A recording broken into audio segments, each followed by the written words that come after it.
Hello, everyone. Today we're going to be discussing the radicalization pipeline, how the young mass shooters are being manufactured online.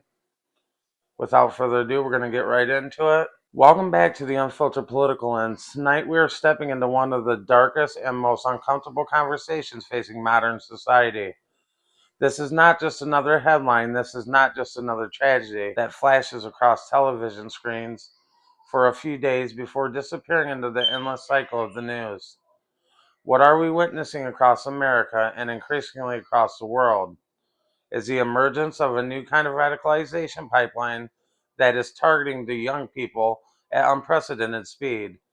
And the recent San Diego mass shooting has forced millions of people to ask terrifying questions. Are we watching the internet manufacture mass shooters in real time? The investigators say that the suspects had allegedly consumed extremist propaganda online, idealized previous attackers, and immersed themselves in a digital community centered around the hate and violence and ideological extremism. However, this story is much larger than one shooting. It is about the transformation of modern radicalization itself, because the people behind many of these attacks are no longer being recruited in secret compounds or underground organizations the way previous generations imagined terrorism. Today, radicalization is decentralized, it's algorithmic, and it's psychological. And in many ways, it is invisible until it is too late. What makes this even more disturbing is that the battlefield is no longer only physical. The battlefield is digital. It exists inside the recommendations in algorithm, private groups, group chats, live streams, and gaming communities, and social media feeds or encrypted apps. There's also meme culture, conspiracy videos, and anonymous online forums where vulnerable young people can spend thousands of hours consuming emotionally manipulative content. Many of the experts now believe some parts of the internet have evolved into psychological ecosystems capable of reshaping the identity, the morality, and the perception itself. In the San Diego case, the authorities say that the suspects allegedly referenced previous mass shooters, including the Christchurch mosque attacker from 2019. This matters because it reveals a disturbing reality about the modern extremist culture. Many of these attackers no longer see themselves as isolated individuals. They see themselves as part of a continuing digital legacy. Previous killers become symbols inside extremist spaces. Their manifestos are reposted and their names become memes, and their footage becomes content and their violence becomes mythology.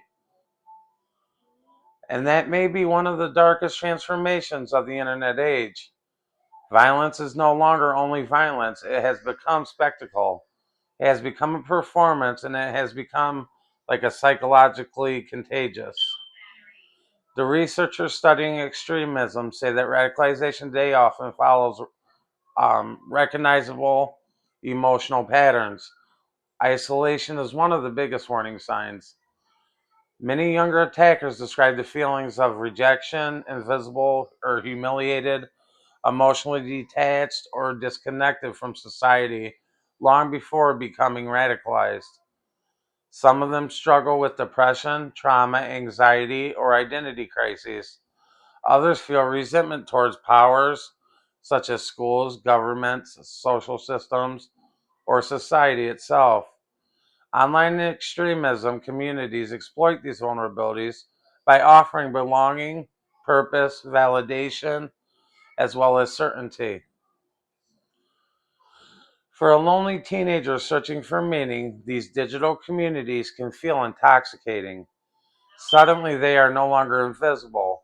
Suddenly, people are listening to them, encouraging them, and validating their anger, feeding their resentment, reinforcing their worldview. And once their emotional dependency on these spaces develops, their ideology often intensifies rapidly. And another major factor experts highlight is nihilism, the belief that life has no meaning and that society itself is collapsing. Many of the modern mass shooters do not fit neatly into one ideological category anymore. Instead, they absorb a chaotic mixture of extremist ideas, racial hatred, conspiracy theories, misogyny or anti Semitism, and Muslim rhetoric, anti government paranoia, and accelerationist ideology all at once. The accelerationism is especially dangerous because it encourages the violence specifically to destabilize the societies and inspire future attacks. In these cases, murder is not viewed merely as hatred. It is framed as a revolutionary action designed to push civilization toward chaos. What is deeply alarming is how young many of these suspects are becoming. Around the world, the investigators have uncovered. Let's see here. They uncovered not only the extremist networks involving teenagers and even children radicalized online through the encrypted messaging apps and the French communities, live stream content, and violent propaganda ecosystems. Some reportedly spent countless hours consuming the videos and manifestos of shooters, their edits and tactical discussions, and emotionally manipulative content glorifying the mass violence. And this connects to another major issue: notoriety. Many modern mass shooters obviously study previous attackers and they analyze their tactics, their manifestos, body camera footage, their live stream media coverage, and psychological profiles. Some deliberately choose symbolic targets specifically to maximize fear and attention. Others openly express their desires for recognition, fame, or immortality through violence. The researchers often call this the contagion effect, and that's the phenomenon where extensive exposure to the mass violence can unintentionally inspire future attacks. The internet amplifies this dramatically. Within minutes, violent incidents spread globally through clips, hashtags, discussions, reaction videos, live stream re uploads, and endless social media discourse. And the modern information ecosystem allows trauma itself to become viral. And this creates a painful reality in society as is still struggling that we are still struggling to confront. Technology evolved faster than the humanity's psychological defenses. Algorithms are designed to maximize engagement, not emotional stability. Rage spreads rather than the nuance. Outrage spreads faster than compassion. The fear spreads faster than truth. Young users who begin exploring the controversial content can gradually be recommended increasingly extreme material over the time simply because emotionally provocative content generates the more they interact. And this raises a more profound question about the responsibility. How do democratic societies protect free speech while also addressing digital ecosystems capable of normalizing violence? How do the governments intervene without triggering censorship concerns? How do parents monitor radicalization when communication increasingly happens through encrypted apps, gaming communities, disappearing messages, and coded memes culture? Even experts admit there are no simple solutions. Behavioral researchers have repeatedly found that many attackers are motivated not only by ideology but by the emotional collapse. Feelings of humiliation and hopelessness, alienation and envy, resentment and identity confusion can become psychological fuel for extremism.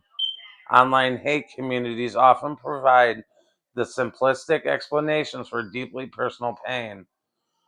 Instead of confronting the internal struggles, vulnerable individuals begin blaming entire groups of people for their suffering. Over time, empathy erodes and dehumanization increases. The violence becomes psychologically imaginable. One especially disturbing trend researchers monitor closely is how extremism content frequently enters through irony and humor. Hate speech is often disguised as memes, sarcasm, edgy jokes, gaming culture, or dark humor.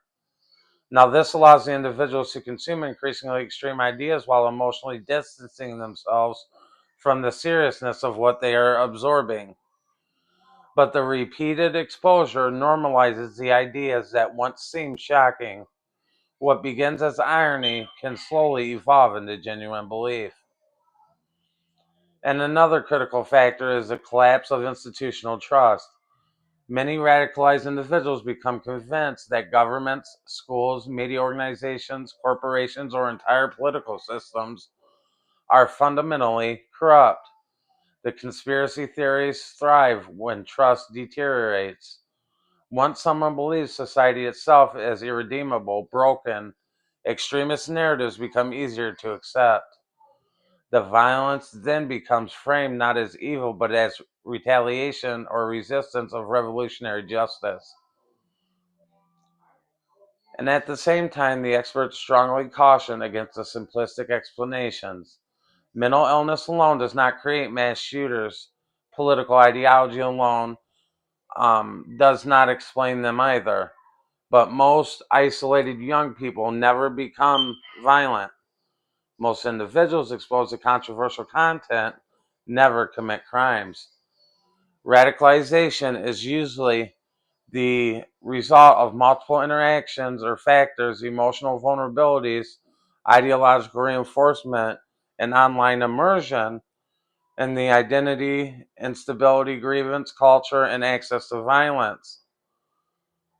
Like the San Diego mass shooting also would reveal another painful truth. The warning signs often exist beforehand. The authorities reported that one suspect's mother allegedly warned the police that her son was suicidal and armed before the attack occurred. And this raises deeply uncomfortable questions about the prevention failures. How many tragedies might be stopped if intervention systems functioned faster? How can the families recognize dangerous behavioral shifts early enough? And how should authorities respond to warning signs while still protecting civil liberties?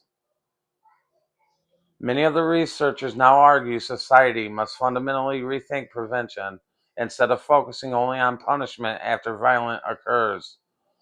Experts increasingly advocate earlier intervention centered around the mental health, support, the digital literacy, emotional resilience, community engagement, and social connection. Teaching young people how algorithms manipulate emotion may become just as important as the traditional education itself. Helping isolated individuals find the purpose and belonging offline may become one of the strongest defenses against extremist recruitment online. And others believe that the issue goes even deeper than technology. They argue modern society itself is producing widespread loneliness, fragmentation, identity instability, emotional exhaustion, and existential anxiety conditions extremist movements exploit effectively. The young people today are growing up in hyper-connected and digital environments where they can communicate instantly with millions of people yet still feel profoundly isolated.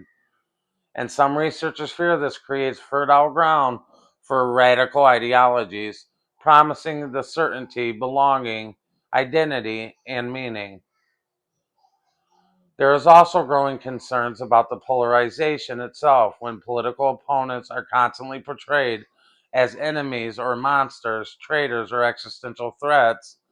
Social hostility intensifies. Extremists thrive in environments where people stop viewing each other as human beings, and online ecosystems often accelerate this process by rewarding them outrage and tribal identity over empathy and dialogue. Yet, despite all this darkness, many of the experts emphasize something important. Radicalization is preventable. Former extremists have successfully left hate movements through counseling, intervention programs, family support, education, and community reintegration. The teachers, parents, friends, and communities can sometimes recognize warning signs before the violence occurs. Mental health outreach can matter, prevention systems can work, but society must be willing to invest in the prevention before the tragedy happens instead of only reaching afterwards. Because ultimately, this issue is larger than one ideology, one religion, or one country. The internet has fundamentally transformed how extremism spreads. Violence is now psychologically globalized. A teenager sitting alone in one part of the world can become emotionally influenced by propaganda, manifestos, and extremist communities thousands of miles away. Borders matter less online, and ideologies evolve rapidly. Digital subcultures mutate faster than institutions can respond. And perhaps the most chilling question of all is this: what happens if society fails to address the emotional, technological, and psychological conditions feeding this crisis? If loneliness deepens, trust collapses, algorithms continue amplifying, rage and extremism ecosystems keep evolving faster than prevention systems, are we witnessing the beginning of a much larger era of instability? Because maybe the real warning is not only the shooters themselves, maybe the warning is that their existence reveals about the modern world that we have created. A world where alienation can be monetized, outrage can be algorithmically amplified, identity can be weaponized, and vulnerable minds can be psychologically reshaped in digital spaces, invisible to most adults until it's too late. And that may be the most uncomfortable reality of it all. Thank you for tuning in to another Unfiltered Political Lens Deep Dive. If this conversation challenged your thinking, please make sure to like, share, and subscribe, because these are the discussions many people are afraid to have openly. Leave your thoughts in the comments below. Do you believe social media algorithms are unintentionally fueling radicalization, or is the problem much deeper than technology itself? Stay aware and stay informed. Question everything, and remember, understanding the problem may be the only way society has a chance to stop it before the next tragedy unfolds. Thanks for watching, and we'll see you in the next one. Peace.